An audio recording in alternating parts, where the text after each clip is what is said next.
Salut tout le monde. Aujourd'hui, on parle d'arrondissement et d'estimation. Je te conseille, pour prendre tes notes, de séparer la page. Tu prends une nouvelle page dans ton cahier spirale, tu la sépares en 4 morceaux. Donc, la page au complet séparée en 4 morceaux et tu réécris ces 4 titres-là. C'est ce dont on va parler aujourd'hui. Arrondir un nombre, tu as peut-être l'impression que c'est bébé Fafa t'en fait depuis longtemps, mais non, c'est encore problématique pour plusieurs. Donc, on va prendre le temps de le faire et de bien le faire. Ensuite de ça, il y a estimer le résultat d'un calcul et estimer un nombre d'objets. Dans les deux cas, c'est estimer, mais on ne travaille pas de la même façon tout à fait.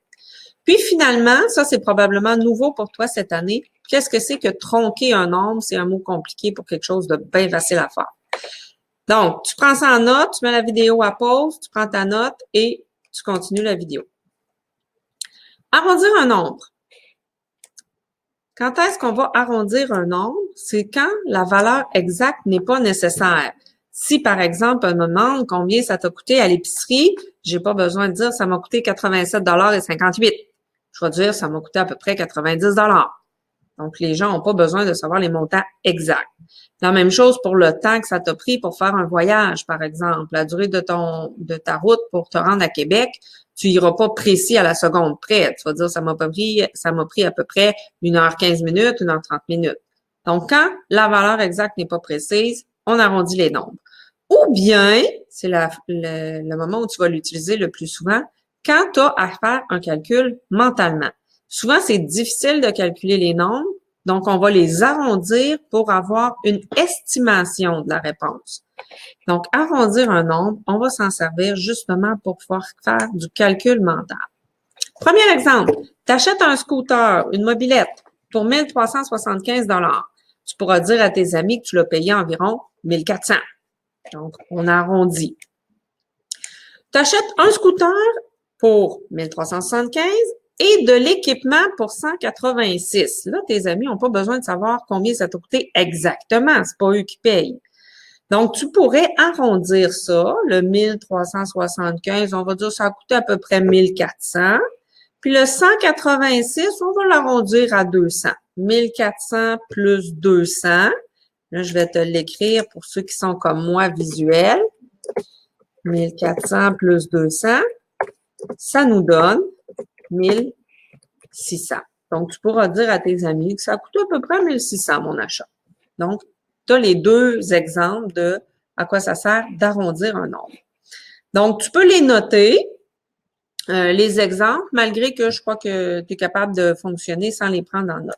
Ce qui va être important de noter, c'est la prochaine page. Pour arrondir un nombre, comment on fonctionne? Donc, pour arrondir un nombre, là, je cherche une place, voilà. On t'a montré plusieurs techniques au primaire. Si tes techniques fonctionnent, tant mieux, tu les conserves. Si ça t'amène souvent des erreurs, bien aujourd'hui, je vais te proposer une nouvelle technique que moi j'utilise, qui me semble faire du sens parce qu'elle est visuelle. Donc, tu pourras essayer ma technique, voir si tu auras plus de succès avec. Donc, l'arrondissement, ça se fait à la position demandée ou indiquée par le contexte. Si c'est de l'argent, ton problème, c'est de l'argent, ben on va arrondir habituellement au centième. 2 chiffres après la virgule. Si c'était, par exemple, un nombre de personnes, j'ai un problème, je vais calculer le nombre de personnes qui rentrent dans l'autobus, ben un nombre de personnes, tu vas arrondir ça aux unités. Donc, dépendamment du contexte, tu arrondis à la position qui te semble avoir du sens. Sinon, ben je dois te l'indiquer dans la question. Arrondis-moi ce nombre-là à la position des unités de 1000, par exemple. Donc, mon problème, j'ai 489 personnes qui ont passé le tourniquet d'entrée, la petite barrière qui tourne. À quelle position on va arrondir ça? Bon, on pourrait l'arrondir aux centaines. Je n'ai pas besoin d'un chiffre précis. Je veux savoir à peu près combien il y avait de personnes. Donc, la question que je me pose, entre quelles centaines va se situer 489?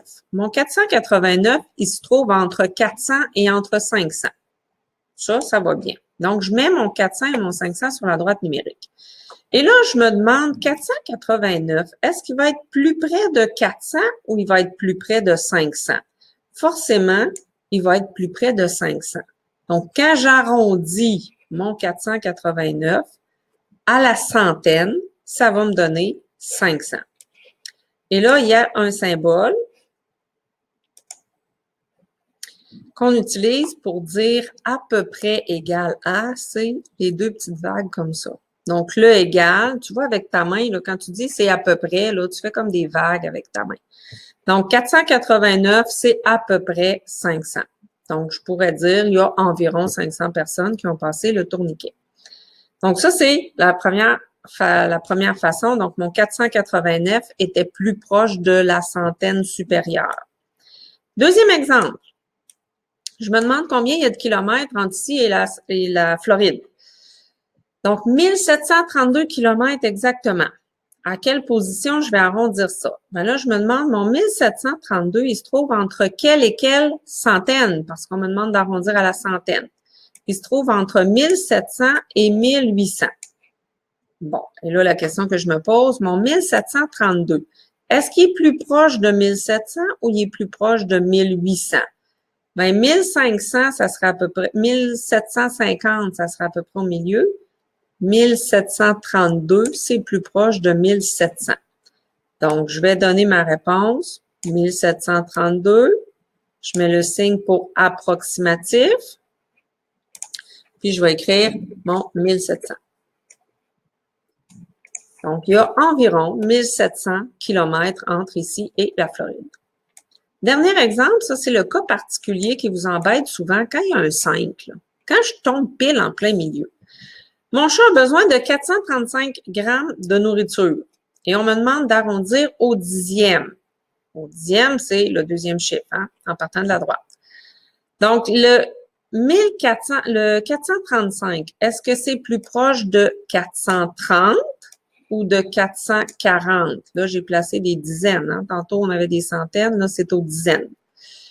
Est-ce que mon 435 est plus proche de 430 ou de 440? En fait, il est en plein milieu entre les deux. Dans ce temps-là, c'est le cas particulier. On va dire qu'il est à peu près égal à la centaine supérieure, donc 440. 435, ça veut dire, ça me prend à peu près 440 grammes de nourriture pour mon chat. Donc là, on a vu comment arrondir des nombres. Maintenant, je reviens à la page de départ. J'ai oublié de te dire ça tantôt. Tout ce qu'on vient de parler, arrondir un nombre, si tu as à prendre des notes, tu l'écris dans cette case-là ici sur ta page. Maintenant, on est rendu à estimer le résultat d'un calcul. Donc, si tu as besoin de prendre des notes, tu les prends ici dans cette section-là. Donc, estimer le résultat d'un calcul, pour estimer, il faut, première étape, arrondir tes nombres de départ. Puis même, je vais dire arrondir, moi, je dis plus trafiquer. Des fois, on les arrondit pas vraiment. On s'organise pour que ce soit des nombres qui se calculent bien ensemble. Donc, c'est pas nécessairement arrondir. Il faut faciliter notre travail mentalement. Parce que estimer, ça se fait mentalement. Puis, deuxième étape, on trouve le résultat de notre calcul.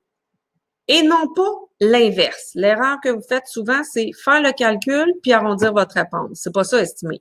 Estimer, t'arrondis ou tu trafiques tes nombres pour pouvoir faire le calcul dans ta tête.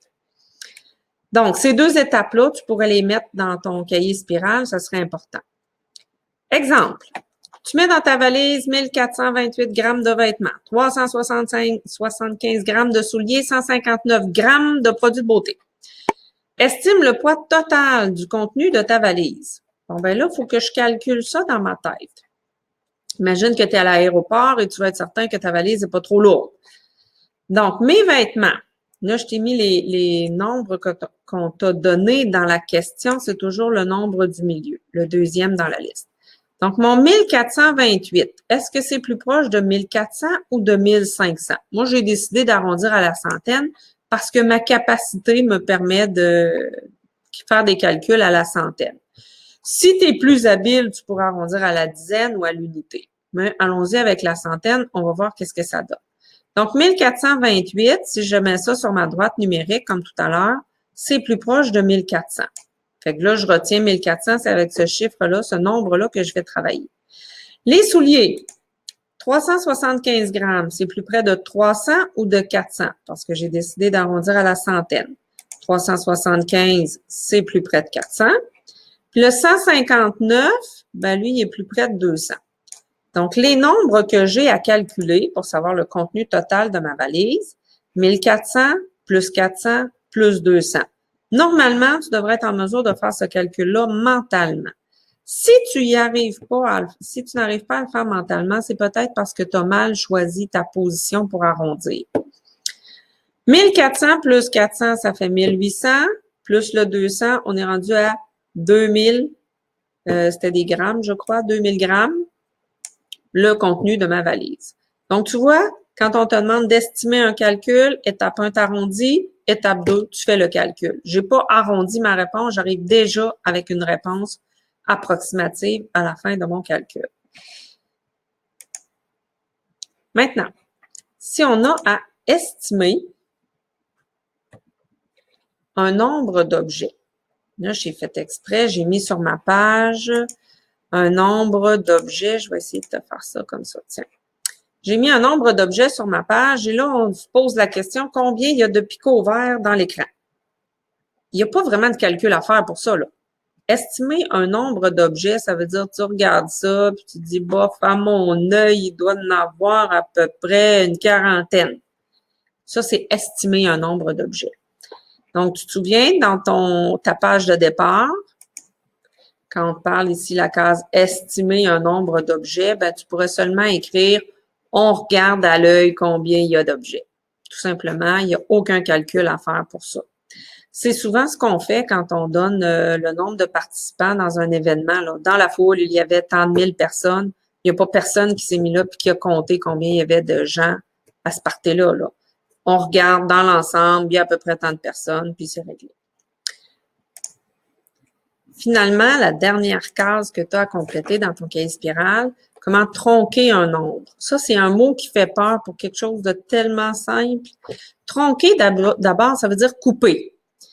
Pourquoi cette technique-là, on l'utilise moins souvent? Parce qu'elle est beaucoup moins précise. Donc, t'es mieux de travailler avec arrondir quand tu peux, mais tronquer, ça existe aussi. Et c'est pour ça que je te la montre. Donc, tronquer, ça veut dire que tu coupes la partie du nombre que tu n'as pas de besoin, puis tu la remplaces par des zéros. Et ça, on peut se servir de cette technique-là, qui est tronquée, pour pouvoir faire des calculs, pour pouvoir estimer le résultat d'un calcul. Donc, je te montre ce que ça donne. On me demande de tronquer aux dizaines de mille. Fait que là, je calcule unité, moi je l'ai dit à voix haute, ça m'aide. Unité, dizaines, centaines. Unité de mille, dizaines de mille. Je vais aller enlever tous ces chiffres-là, dizaines de mille inclus, et je vais les remplacer par des zéros. Ce qui va me donner 2. Mon chiffre 2, je le garde. À la place du 5, je mets un 0. À la place du 6, je mets un 0. À la place du 8, à la place du 4, à la place du 3. Donc, tronquer, tu fais juste couper le bout qui est pas bon, tu mets des zéros à la place. C'est pas plus compliqué que ça. Donc, n'oublie pas de le prendre en note dans la première page de ton cahier spirale, dans la dernière case de ta page. Fait que ça fait le tour pour ce qui est de arrondir, estimer, tronquer. Je vais te donner en classe les pages qui sont à faire en devoir. Bye!